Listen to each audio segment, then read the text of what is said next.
Okay, oscillation को दो हिस्सों में डिवाइड किए थे, लीनियर एंड एंगुलर। एंगुलर का मतलब circle of the arc of the circle, right? ठीक है, लेकिन आर्क ऑफ द सर्कल अगर बहुत छोटा रहेगा तो हम उस एंगुलर को, दिखने में तो एंगुलर रहेगा पर हम उसको क्या बोलेंगे?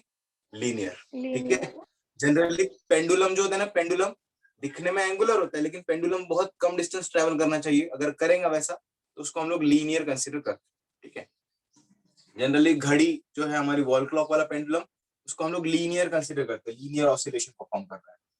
अब अगर मैं पूछूं what is the difference between vibration and oscillation, तो बताओ जरा, वाइब्रेशन और ऑसिलेशन में क्या डिफरेंस है? Mobile phone motion of mobile vibration vibration motion में फास्ट करता है वो मोबाइल। हाँ हाँ, फास्ट ऑसिलेशन अगर फास्ट हो रहा होगा, अगर ऑसिलेशन फास्ट हो रहा होगा तो उसको हम वाइब्रेशन बोलेंगे। जैसे मोबाइल फास्ट ऑसिलेट होता है इसलिए हम उसको वाइब्रेशन बोलते हैं। लेकिन फास्ट ऑसिलेशन मैंने फास्ट फास्ट नहीं बोला था, एक वर्ड बोला था पर्टिकुलर, वो वर्ड क्या है? Frequency. Frequency frequency frequency frequency, ये वर्ड यूज करना अभी फास्ट ऑसिलेशन के लिए। ठीक है, फ्रीक्वेंसी हम लोग डिफाइन करने वाले हैं फ्रीक्वेंसी क्या होता है। ओके, ठीक है, और ये सारी बातें हमने डिस्कस किए थे। अब हम लोग डिस्कस करते हैं ऑसिलेशंस के बारे में। ऑसिलेशन नथिंग बट, ऑसिलेशन कब फॉर्म होता है? जब कोई ऑब्जेक्ट खड़ा हुआ है। फॉर एग्जांपल हम लोग स्टार्ट करते हैं, हेडिंग क्या डालूं? हेडिंग फिलहाल मत दो, ये इंट्रोडक्शन पार्ट में ही आएगा। फॉर एग्जांपल ये एक रिजिड सपोर्ट है ना, रिजिड सपोर्ट है, और ये है मेरा surface. This is my surface, this is rigid support. Let me update this. ये हो गया rigid support and this is the surface. ठीक है, सरफेस। अब देखो इस रिजिड सपोर्ट पर मैं एक स्प्रिंग लगा, ठीक है, मैंने एक स्प्रिंग माउंट किया है और इस स्प्रिंग के एंड को मैं एक ब्लॉक लगाता हूं जिसका मास m है। ओके, अब मैं जरा इस पोजीशन को फिक्स कर दूं मतलब ये पोजीशन में डिफाइन कर देता हूं। चलो इसकी रेस्ट पोजीशन है। ठीक है, मतलब यहाँ पे कोई टेंशन नहीं है, नॉर्मल स्प्रिंग रखा हुआ है, नॉर्मल मैंने बॉब इसको मास लगा दिया है। अब क्या करता हूँ मैं, इसको लगाता हूँ एक फोर्स। फोर्स लगाने की वजह से क्या होता है, ये वाला ऑब्जेक्ट जाएगा उस डायरेक्शन में। ठीक है, ये लगाया मैंने फोर्स, मतलब मैंने क्या किया, एक उसको डिस्टर्बेंस दिया। तो डिस्टर्बेंस दिया, सबसे पहले मैंने क्या किया, उसको फोर्स लगाया। फोर्स लगाने का मतलब क्या है, मैंने उसको क्या किया, डिस्टर्ब किया। डिस्टर्ब करने से अच्छा हम बोलते हैं उसको डिस्टर्बेंस, डिस्टर्बेंस। ठीक है, मैंने उसको डिस्टर्ब किया। ठीक है, अब डिस्टर्ब करने की वजह से ये वाला ऑब्जेक्ट है मूव करेगा, है ना, मूव करेगा, क्योंकि न्यूटन सेकंड लॉ ही बोलता है कि ऑब्जेक्ट स्टेशनरी था तो स्टेशनरी रहेगा, मूव करेगा तो मूव ही करेगा जब तक उस पर कोई फोर्स ना लग जाए। तो इस पर लग चुका है फोर्स, तो अभी अपना स्टेट चेंज करेगा, मूव करना स्टार्ट करेगा। देखो ऑब्जेक्ट अब यहाँ से यहाँ जाएगा, ऑब्जेक्ट अब पहुंच चुका है यहाँ पर। ठीक है, यहाँ पहुंचने के बाद क्या हो चुका है, ये जो स्प्रिंग है ना फुल्ली स्ट्रेच हो चुकी है। स्प्रिंग जो है फुल्ली स्ट्रेच हो चुकी है, पूरी एंड तक पहुंच चुकी है। अब वो उसके पार नहीं जा सकता, मतलब ये एक एक्सट्रीम पर पहुंच चुका है ना, एक्सट्रीम फुल्ली स्ट्रेच हो गया। ये जो ऑब्जेक्ट है एक्सट्रीम पोजीशन पे पहुंच चुका है, इसके आगे एक्सट्रीम मतलब आखिरी, उसके आगे नहीं जा सकता। ये एक एक्सट्रीम पोजीशन में पहुंच चुका है और इस पोजीशन को हम लोग बोलते हैं, इस पोजीशन को हम लोग बोलते हैं एक्सट्रीम पोजीशन। इस पोजीशन को हम लोग बोलते हैं एक्सट्रीम पोजीशन। ये जो स्टार्टिंग वाली पोजीशन थी इसको बोलते हैं हम लोग मीन पोजीशन। मीन पोजीशन, यहाँ पे क्या एक्सट्रीम पोजीशन, यहाँ पे अगर मैं ड्रॉ करना चाहूँ तो मेरी जो स्प्रिंग थी ना वो इस तरह से स्ट्रेच होकर यहाँ पर आ चुकी है ना, एक्सट्रीम। अब ये राइट साइड में ना, राइट साइड में है ना, बोर्ड के राइट साइड में, हम इसको राइट एक्सट्रीम पोजीशन बोलेंगे, राइट एक्सट्रीम पोजीशन। ठीक है, अब ये स्प्रिंग स्ट्रेच होने की वजह से क्या होता है, स्प्रिंग स्ट्रेच होने की वजह से स्प्रिंग चाहता है कि उसको वापस में खींच दूं, अपनी जगह पर लेकर आ जाऊं। ठीक है, ये यहाँ से यहाँ क्यों गया, क्योंकि यहाँ पर फोर्स लगा था, फोर्स का इफेक्ट यहाँ पे खत्म हो चुका है। ठीक है, अब यहाँ पर थोड़े समय के लिए वो स्टेशनरी हो चुका है, इसलिए यहाँ पर उसकी वेलोसिटी 0 लिख देता हूँ, यहाँ पर उसकी वेलोसिटी 0 लिख देता हूँ। ठीक है, एक्सट्रीम पोजीशन। अब यहाँ से स्प्रिंग उसको पीछे खींचेगा, स्प्रिंग जा रहा है। अब स्प्रिंग चाहता है कि ये इसको इस पोजीशन पर वापस लेकर आए, स्प्रिंग चाहता है कि इस ऑब्जेक्ट को इस पोजीशन पर वापस लेकर आए, लेकिन न्यूटन्स लॉ के हिसाब से यहां से यहां तक आने में उसकी वेलोसिटी बढ़ जाएगी, और वेलोसिटी या फिर उसकी स्पीड, वेलोसिटी ही बोलेंगे हम लोग, वेलोसिटी इतनी ज्यादा हो जाएगी कि वो इस पॉइंट को क्रॉस कर कर दूसरी जगह चले जाएगा। तो अब ऑब्जेक्ट यहाँ से वापस आ रहा है, वापस आ रहा है, वापस, इसने इसको क्रॉस किया, अब ये इधर इधर इधर इधर यहाँ तक आ रहा है। समझो ये मेरा ऑब्जेक्ट यहाँ पर आ चुका है, ये मेरा ऑब्जेक्ट समझो यहाँ पर आ चुका है। अब स्प्रिंग की ओर देखो, स्प्रिंग क्या करेगा, स्प्रिंग पीछे आने के बाद स्प्रिंग हो चुकी है कंप्रेस। यहाँ पर अगर मैं स्प्रिंग ड्रॉ करूँ तो मेरी स्प्रिंग कुछ इस तरह से कंप्रेस हो चुकी है, पूरी मुझे दिखेगी, है ना। स्प्रिंग यहाँ पे कंप्रेस हो चुकी है।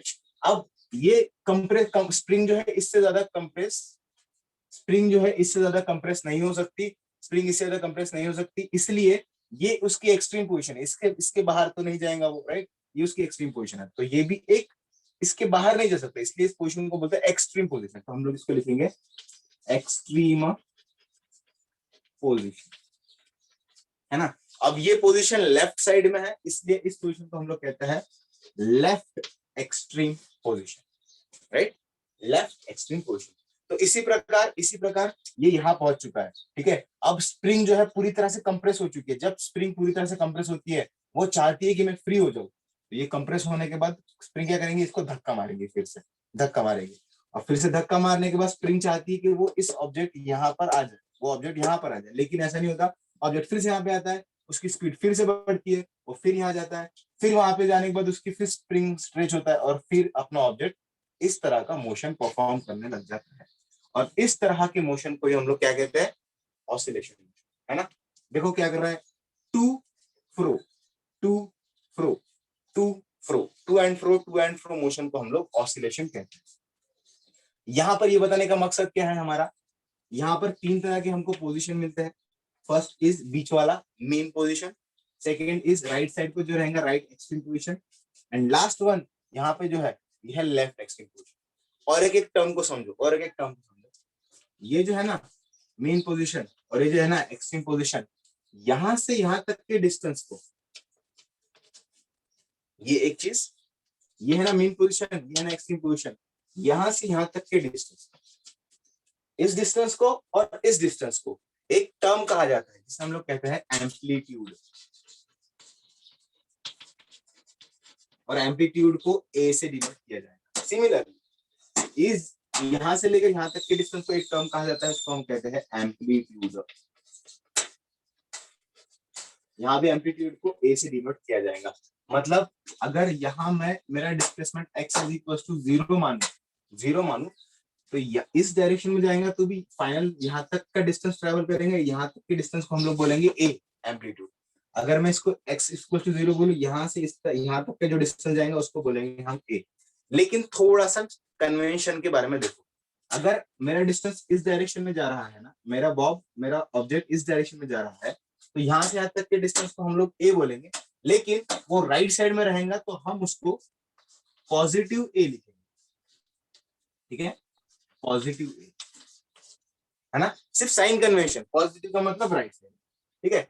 और ऑब्जेक्ट मेरा इस डायरेक्शन में जा रहा है ना, और यहाँ से यहाँ तक का डिस्टेंस उसने ए कवर किया है ना, तो हम लोग इस लोकेशन के जो ए रहेगा उसको बोलेंगे negative, where A is amplitude, where A is amplitude, ठीक है। ये बेसिक टर्म्स आपको पता चल गए। हाँ, नेगेटिव, मैंने पॉजिटिव बोला क्या, negative a, this is positive a, ठीक है, ठीक है, इसको बोलेंगे एम्पलीट्यूड। ओके, ये अपनी ऑसिलेशन की स्टोरी है, इस तरह का ऑसिलेशन होता है, ठीक है। इसके लिए मेन रीजन क्या था, मेन रीजन डिस्टरबेंस था। तो सबसे पहले हम लोग पॉइंट लिखेंगे, oscillation is caused due to disturbance, ठीक है, is caused due to disturbance, ठीक है। ये बात समझ में आई, अभी बात समझ में आई। अब मेरे यहाँ पे ध्यान दो, ठीक है, अब यहाँ पे ध्यान दो, मेरा ऑब्जेक्ट यहाँ से यहाँ गया, यहाँ से यहाँ गया, यहाँ से यहाँ गया, यहाँ से गया, ये आना जाना परफॉर्म कर रहा है ना, ठीक है, आना जाना परफॉर्म कर रहा है, मतलब ये एक रिपीटेड मोशन हो गया, है ना, रिपीटेड मोशन हो गया, बार बार सेम मोशन रिपीट कर रहा है, है ना। और ये रिपीट करने में कुछ ना कुछ समय लगता है इसको, ठीक है। तो ऐसा मोशन जो बार बार रिपीट होता है और उसको समय लगता है, वो रिपीटेशन पर्टिकुलर समय लगता है, उस तरह के मोशन को हम लोग बोलते हैं पीरियोडिक मोशन।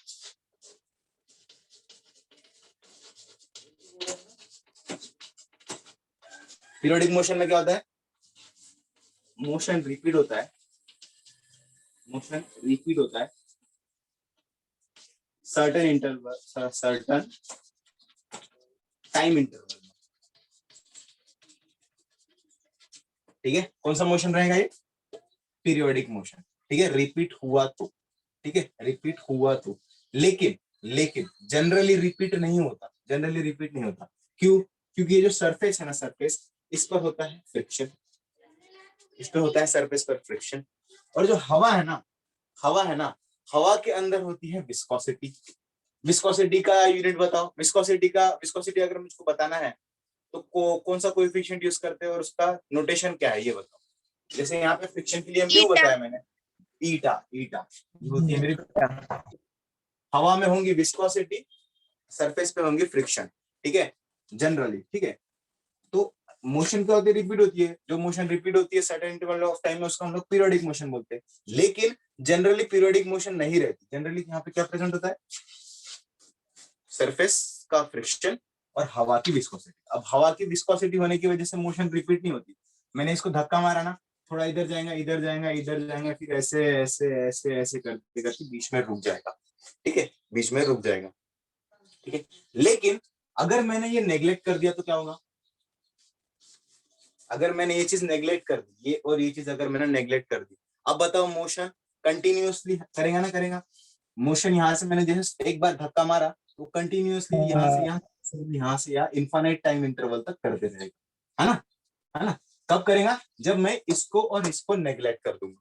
समझ में आया, ठीक है, समझ में आया। जब ये वाला फ्रिक्शन और ये वाला विस्कोसिटी अगर मैं नेग्लेक्ट कर दिया तो मेरा ऑब्जेक्ट कंटिन्यूअस मोशन परफॉर्म करते रहेगा, ये एक्सट्रीम से लेकर ये एक्सट्रीम तक, और वो रुकेगा भी, ठीक है।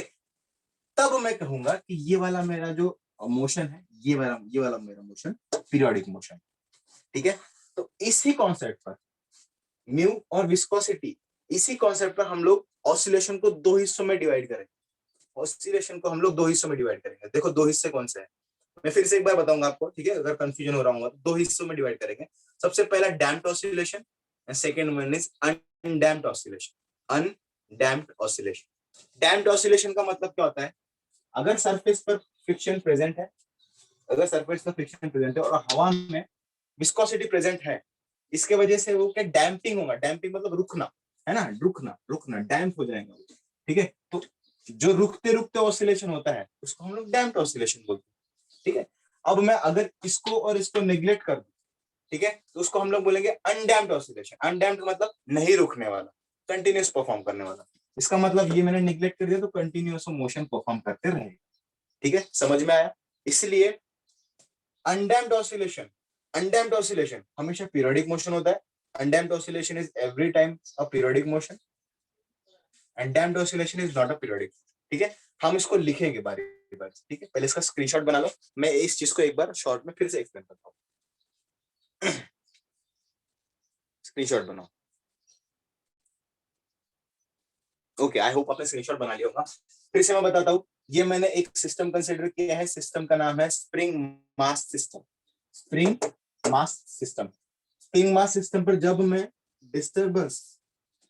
डिस्टरबेंस लगाता हूँ किसी भी प्रकार का, तो वो ऑसिलेट करने लग जाता है ना। ऑसिलेट करते करते मैंने पोजीशंस बताया आपको। सबसे पहले बीच का पोजीशन उसको बोलते हैं मीन पोजीशन, एक्सट्रीम जो पोजीशन होता है उसको राइट एक्सट्रीम पोजीशन, ये वाले पोजीशन को बोलेंगे लेफ्ट एक्सट्रीम पोजीशन, ठीक है, right extreme position, left extreme position, okay. ये क्यों होता है, कैसा होता है, ये परफॉर्म क्यों करते रहता है, इसका रीजन भी मैंने बताया। इनर्शिया की वजह से ये क्रॉस कर जाता है, एक्चुअली यहाँ आना चाहिए पर इनर्शिया की वजह से क्रॉस कर जाता है। फिर धक्का मारूंगा, ये ऑब्जेक्ट इनर्शिया की वजह से क्रॉस कर जाता है, ये आना जाना करेगा, ठीक है। ये एक बात पता चल गई। एक बात पक्की आपके दिमाग में रहनी चाहिए, what is amplitude. Amplitude is the distance between mean position and extreme position, ठीक है, mean position extreme position. Generally हम लोग मीन पोजीशन के डिस्टेंस को 0 मानते हैं, इसलिए यहाँ से यहाँ तक का डिस्टेंस हम लोग पॉजिटिव लेंगे, यहाँ से यहाँ तक का डिस्टेंस हम लोग नेगेटिव लेंगे, है ना। इसको हम लोग एक तरह का ओरिजिन कंसीडर करो, यहाँ से यहाँ तक का डिस्टेंस हम लोग पॉजिटिव लेंगे, यहाँ से यहाँ तक का डिस्टेंस हम लोग नेगेटिव लेंगे। यहाँ पे बनेगा मेरा, यहाँ पे रहेगा मेरा पॉजिटिव ए, यहाँ पे मेरा negative, where A is amplitude, ठीक है। फिर हमने बात किया यहाँ पे अगर फ्रिक्शन प्रेजेंट होगा तो क्या होगा, यहाँ पे अगर फ्रिक्शन एब्सेंट रहेगा तो क्या होगा। इसी बेस पर, इस फ्रिक्शन और विस्कोसिटी के बेस पर हम लोग ऑसिलेशन के दो हिस्से और करने वाले हैं। ये आपने स्क्रीनशॉट बना लिया होगा। अब मैं इसको रब करके वो दो हिस्सों के बारे में बात करता हूँ, टू टाइप्स ऑफ ऑसिलेशन। चलो मैं इसको मिटाऊं।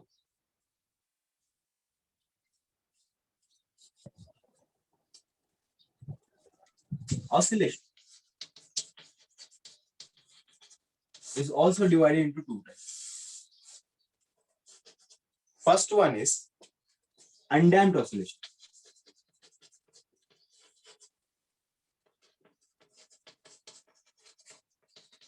Second one is damped oscillation.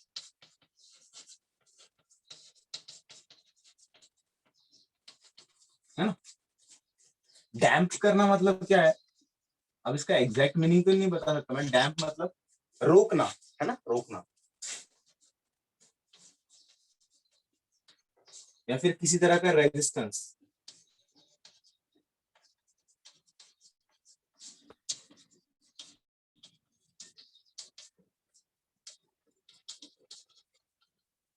किसी तरह का रोकना है, ठीक है। मैं यहाँ पे मेंशन करके रख दिया मैंने डैम्प, ठीक है। डैम्प तो अनडैम्प।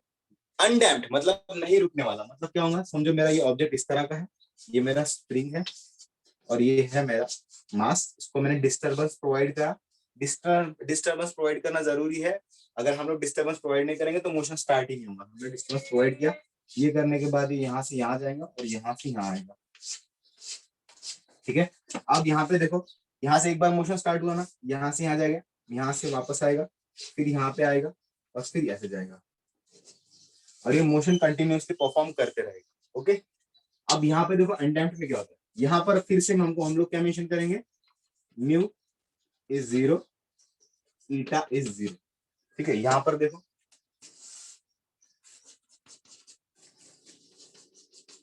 यहाँ देखो,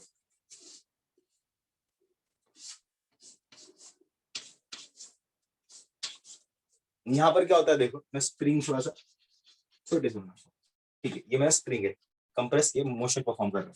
ये मेरा मेन पोजीशन हो गया, ये मेरा एक्सट्रीम पोजीशन हो गया, ये मेरा एक्सट्रीम पोजीशन हो गया। अब देखो यहाँ पे क्या होता है, मैंने डिस्टर्बेंस जैसे दिया ना, इसके अंदर कुछ ना कुछ फ्रिक्शन प्रेजेंट होता है। नॉट इक्वल टू 0 लिखा मैं, यहाँ पर भी ईटा कुछ ना कुछ प्रेजेंट होता है।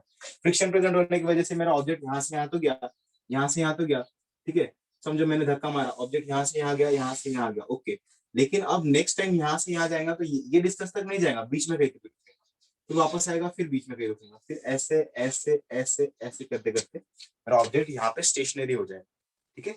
This is damped oscillation, this is undamped oscillation, ठीक है। Undamped oscillation. अब देखो, ये देखो, क्या ये पीरियोडिक है? It is not a periodic, not a periodic, है ना। पीरियोडिक का मतलब क्या है, सेम मोशन रिपीट होती है। क्या यहाँ पे सेम मोशन रिपीट हो रही है? नहीं। यहाँ पे देखो, ये इतना मोशन अलग है, ये मोशन अलग है ना, रिपीट नहीं हो रहा है। यहाँ पर देखो, हर बार जो मोशन है सेम ही रहने वाला है, right. This is periodic motion, ठीक है। एक बात ध्यान में रखो, all undamped oscillation are periodic. All undamped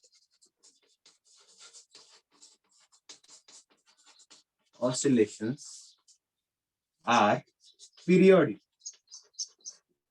but all periodic motions are not undamped oscillations. All periodic motion जगह रे, आप मैनेज कर लोगे, मैं यहाँ लिखता हूँ थोड़ा। मोशन आर नॉट पीरियोडिक, ठीक है। थोड़ा मैनेज कर लेना इसको, समझा। अनडैम्प्ड और डैम्प्ड के बीच का डिफरेंस समझ में आया, ठीक है।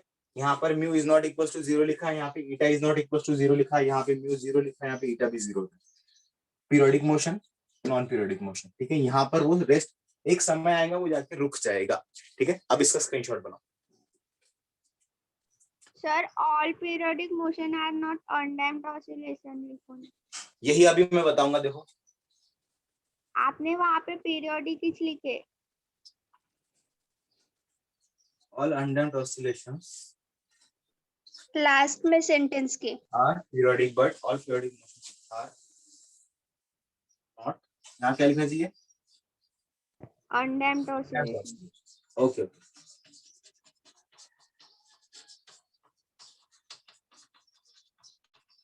Okay okay okay. चलो अभी बात करते थोड़ा सा। देखो मैं कुछ पीरियोडिक मोशन के बारे में बात करता हूँ, अब मुझे बताना वो ऑसिलेटरी मोशन है यस और नो, ऐसा बताना। ठीक है, चलो आप अगर अभी अभी आपने स्क्रीनशॉट ले लिया होगा, मैं इसको रब करता हूँ।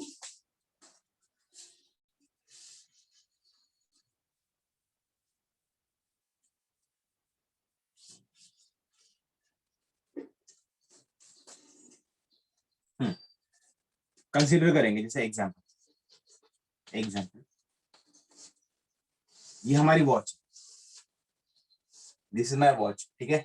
सेंटर ये मेरा कोई भी एक मैंने एक कार्ड ये लिया है, क्या कहेंगे इसको, एरो, कोई भी एरो लिया मैंने, यहाँ पर एक मैंने मार्क कर दिया। अब इस पॉइंट को देखो, यहाँ समझे, यहाँ मैंने पॉइंट, अब इस पॉइंट को देखो, ठीक है।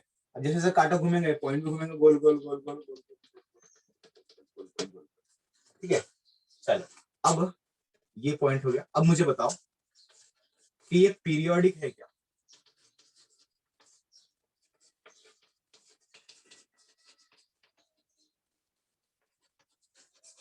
चलो चलो ये पॉइंट को देखो, क्या ये पॉइंट पीरियोडिक है? यस और नो? हाँ क्यों? है। क्यों? हाँ। रीजन? वो क्योंकि घूम रहा है ना। हाँ घूम रहा है, या फिर इसको अच्छे से बताना चाहे तो ये जो है ना, ये जो है ना, सर्टेन इंटरवल ऑफ टाइम में सेम मोशन परफॉर्म कर रहा है। देखो ये एक सर्कुलर मोशन परफॉर्म किया सर्टेन इंटरवल टाइम में, फिर से उसने फिर सर्कुलर मोशन परफॉर्म किया, फिर सर्कुलर मोशन किया, रिपीट आफ्टर रेगुलर टाइम। तो रेगुलर टाइम के बाद में ये क्या हो रहा है, रिपीट हो रहा है बार बार बार बार बार बार बार बार, इसलिए दिस इज पीरियोडिक। चलो is it oscillatory motion? Yes और नो? नहीं। Why? Why?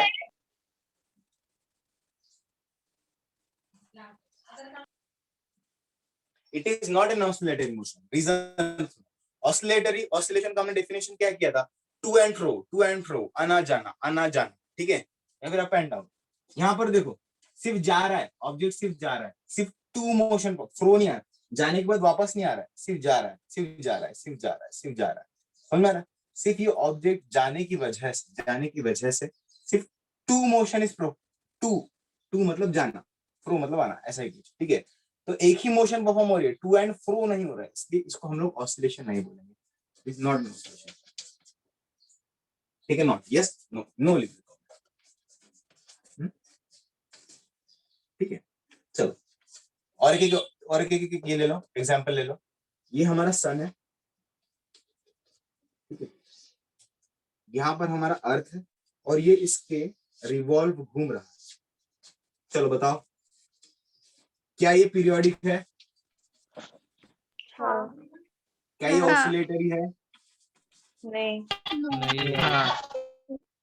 Why oscillatory? क्यों नहीं ऑसिलेशन ये? क्योंकि वो क्योंकि वो जा रहा है, मतलब आ नहीं रहा। वापस हाँ नहीं आया। सेम रूट से वापस नहीं आ रहा है। सर समझो समझो, देखो मुझको अगर ऑसिलेशन पहचानना है, ऑसिलेशन है या नहीं, मैं यहाँ पे समझो, यहाँ मैं देख रहा हूँ, ठीक है,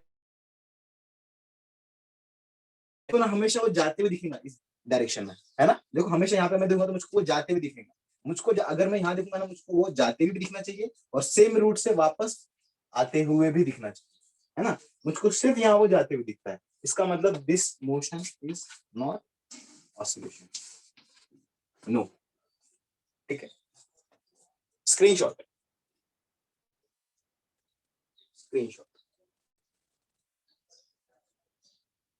ओके। नेक्स्ट अब ये बताओ,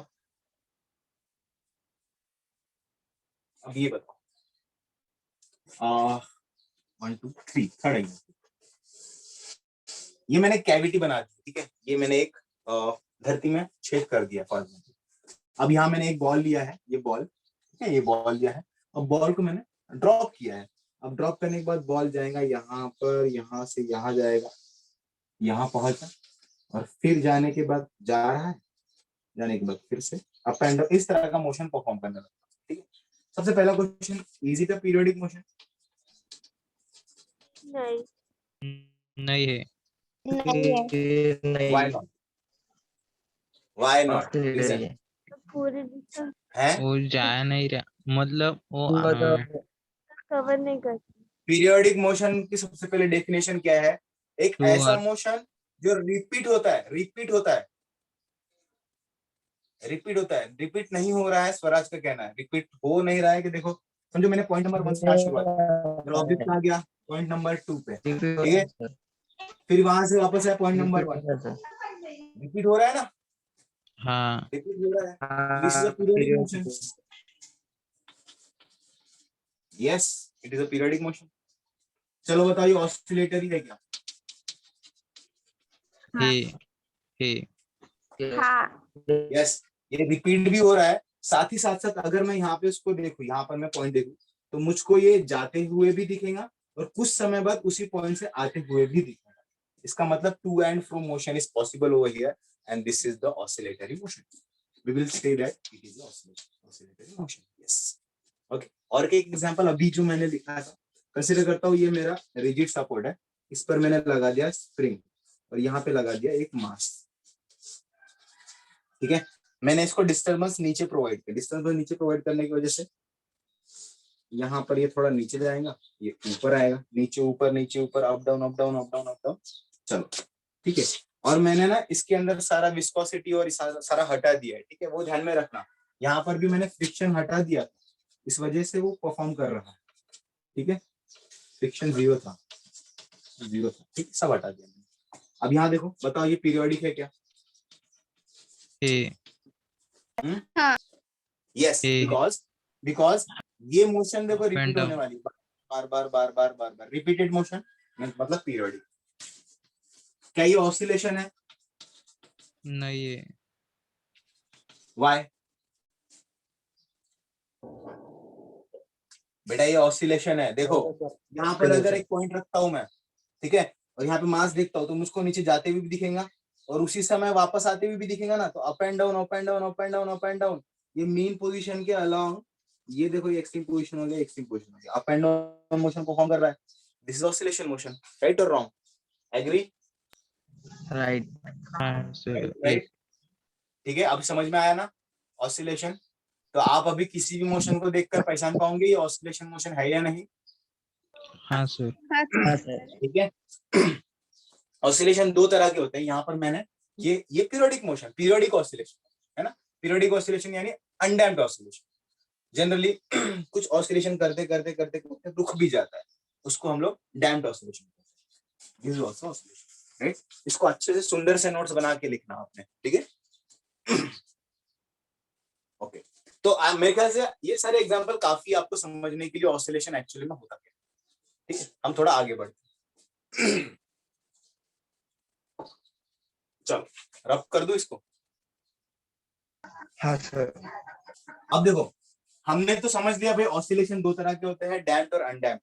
हमारे सिलेबस में 90% जो क्वेश्चन बनने वाले हैं, 90% सिलेबस जितना भी है ना, 90 ही होगा, 95 ले लो, 95% सिलेबस जो है ना, लिख लेते हैं। 90% सिलेबस वो है अनडैम्प्ड पर, अनडैम्प्ड ऑसिलेशन, ठीक है, और बचा कुछ 5% सिलेबस है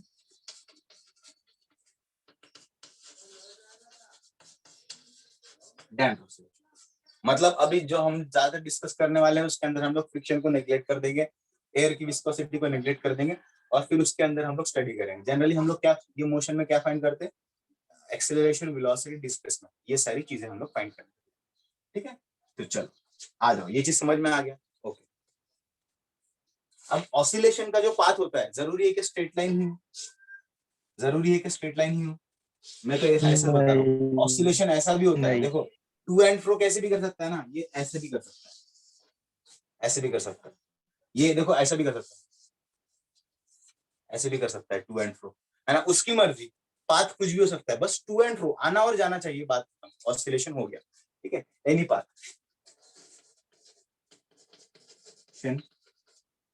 can occur in any path, सिर्फ आना जाना करना चाहिए उसमें, ठीक है, ऑसिलेशन कोई भी पाथ हमारे सिलेबस में। और मतलब देखो कितना सिंपल किया, फ्रिक्शन भी डिलीट कर दिया, विस्कोसिटी भी डिलीट कर दी।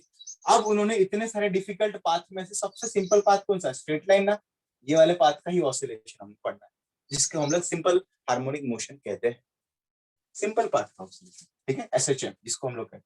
तो हमको एसएचएम पढ़ना पड़ेगा, है ना, कितना सिंपल कर दिया, बहुत इजी बना दिया हमारे लिए, ठीक है। हम लोग इस पाथ के बारे में स्टडी करने वाले, ठीक है।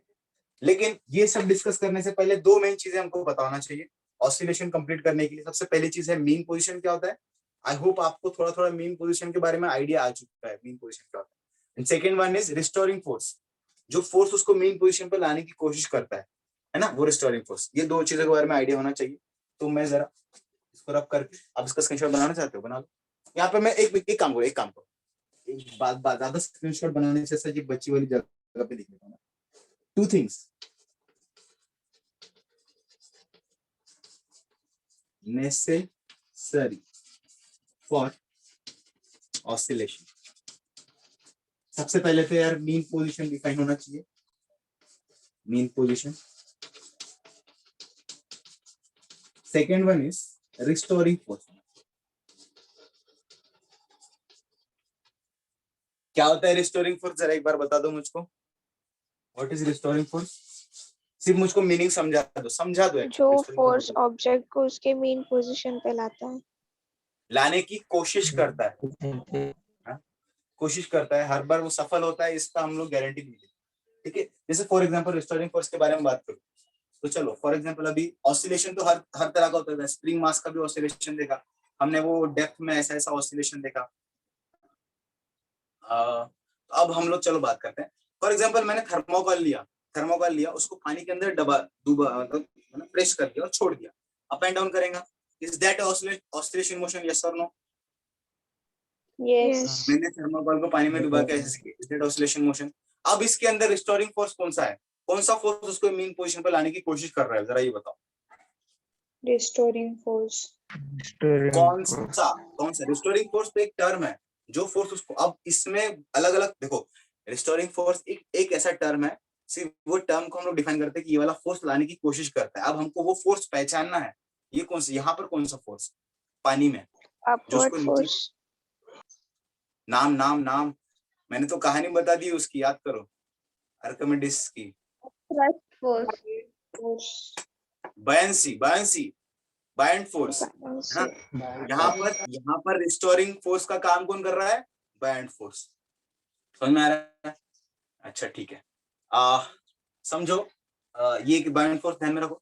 समझो अभी स्प्रिंग है ना, स्प्रिंग को मैंने खींचा था, स्प्रिंग को छोड़ा, और स्प्रिंग वापस स्प्रिंग के जैसे आना जाना कर रहा है। यहाँ पर कौन सा फोर्स होगा, उस फोर्स का जरा नाम गेस करने की कोशिश करो।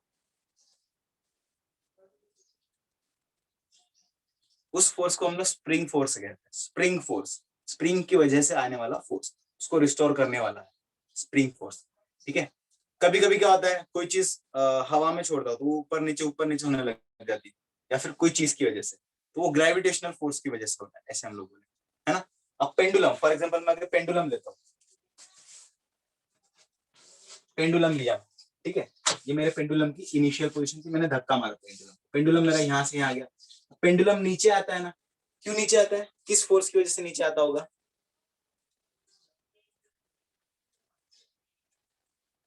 है ना। पेंडुलम मैंने धक्का मारा उसको, ग्रेविटेशनल फोर्स। हाँ, पेंडुलम यहाँ से यहाँ गया, वापस पेंडुलम वापस आता है, क्यों आता है, क्योंकि इस पेंडुलम के वेट का कंपोनेंट उसको नीचे खींचता है ना, मतलब वेट इनडायरेक्टली उसके वजन की वजह से वो नीचे आता है ना। हल्का वो वजन है इसलिए तो नीचे आ रहा है, वजन किस वजह से, ग्रेविटेशन की वजह से। तो यहाँ पर ग्रेविटेशनल फोर्स की वजह से, है ना। और हम लोग इसका टाइम पीरियड भी निकालेंगे। देखो इसका वेट जो होता है ना, एक्चुअली डाउनवर्ड एक्ट होता है। मैं थोड़ा सा अगर इसके कंपोनेंट बनाना चाहूँ तो ये बन जाएगा mg, यहाँ पे थीटा है, कंसीडर करो mg cos थीटा, यहाँ पर जो कंपोनेंट बन रहा है mg sin थीटा। तो वेट का साइन कंपोनेंट, वेट का साइन वाला हिस्सा जो है वो इसको नीचे ऑसिलेशन परफॉर्म करने में हेल्प करता है। ठीक है, ये हम लोग कल मैं इसके नोट्स लिखा दूंगा अच्छे से। फिलहाल आप ये बात समझने के लिए मैंने आपको बता दी, रिस्टोरिंग फोर्स, मीन फोर्स। ठीक है, ये सारा देखना। आप अभी स्क्रीनशॉट ले लो, जल्दी स्क्रीनशॉट लो, मुझको और कुछ बातें बतानी है आपको। कल आपका पेपर है राइट? हाँ ठीक है, तो पेपर अभी तो ये होने के बाद पेपर की स्टडी करो, पेपर होने के बाद इसका थोड़ा सा रिवाइज करना, इसका थोड़ा रिवाइज करना।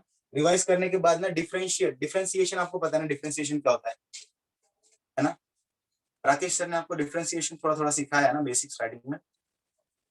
जल्दी बताओ, हाँ टाइम सिखाया। खत्म। डिफरेंशिएशन देखो, डिफरेंशिएशन राकेश सर ने जो सिखाया है ना, एक बार देख लो, क्योंकि वो डिफरेंशिएशन हमको लगने वाला है।